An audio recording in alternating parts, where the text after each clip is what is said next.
Hi, Jonathan York from Bay Financial Partners, looking at investment markets. Still a pretty interesting time out there in the investment markets. You've got the US indices sort of pushing up towards contract highs. You've got continued political nervousness out there with the elections coming up in Germany and New Zealand.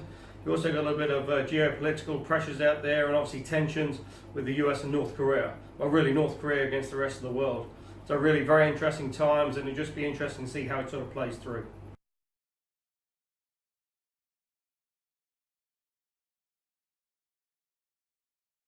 Certainly at the moment, US market's sort of pushing on, I say, pretty good levels.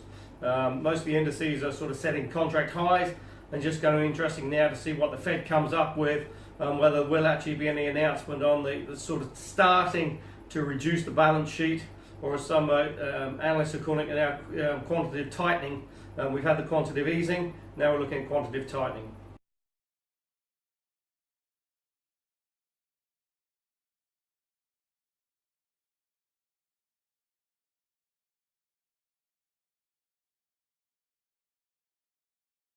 Certainly the data is still pretty positive out there for the US as well, and still points to a US rate hike before year end.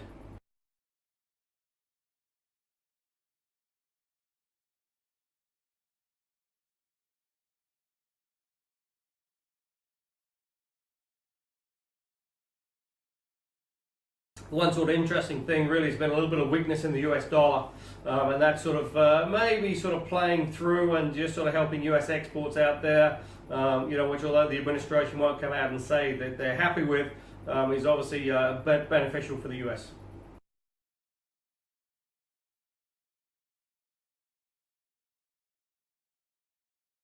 Europe's still pushing on a pretty good rate as well, and also it's going to be interesting to see, say, with the elections coming up in Germany, it looks like Angela Merkel will get back. It's just going to be interesting to see what the ECB comes out with, and whether they will start to sort of reduce the help they've been giving to the European economies. Certainly the data out there is pretty good. They're growing at a pretty good rate, and it's just going to be interesting to see what sort of plays through in the next sort of 2 to 3 months.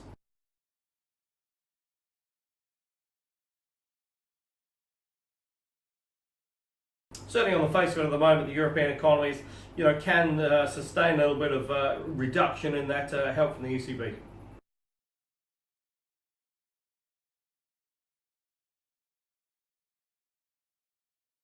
Oil still holding in around sort of 48, 49 bucks a barrel.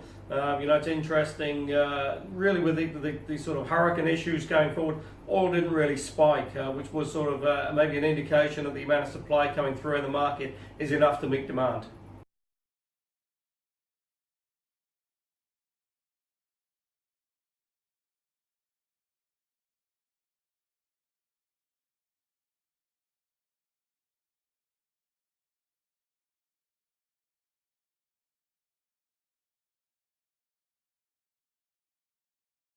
Australia Reserve Bank's met this week as well, left rates unchanged, no surprise there. And again, they seem sort of reasonably comfortable with the state of the economy. Rates are on hold, but the next move looks like it's going to be up, as indeed for most sort of central banks around the world.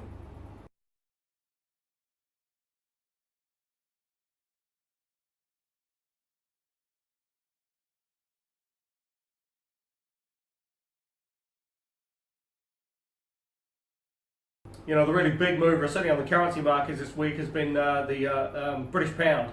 That was on the back of some very strong data on the inflation front, and that was sort of pointing then towards potentially a rate hike coming as soon as November for the UK. And obviously, they've still got the ongoing Brexit issues.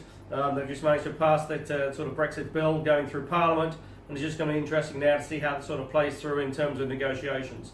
So it could be interesting to see you've got UK negotiating a Brexit exit as the central bank is looking at increasing interest rates.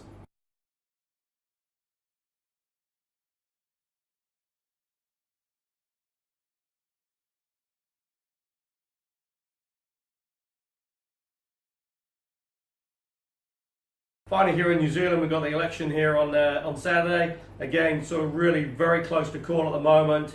It looks clear at the moment that the major parties are sort of drawing the votes in from the sort of minor parties, and it's just going to be interesting to sort of see how it plays through.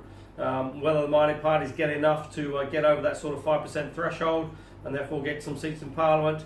It really could be sort of nip and tuck on the night. It could be very interesting to see whether they actually manage to attain that 5%.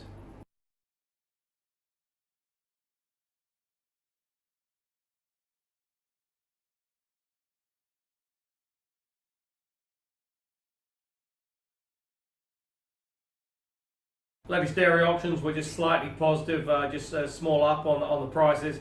And again, that's sort of all positive for New Zealand. Certainly the data in New Zealand is still pretty positive. The economy is pushing on at a pretty good rate. It's just going to be interesting to see really the impact of the fuel shortage at Auckland Airport, what sort of impact that has on tourism numbers. You know, at the moment it's still sort of early days, and if they manage to get it sorted out within the next week or so, it should be pretty minimal. But certainly if it drags on longer than that, then it could have a little bit of an impact on the New Zealand economy.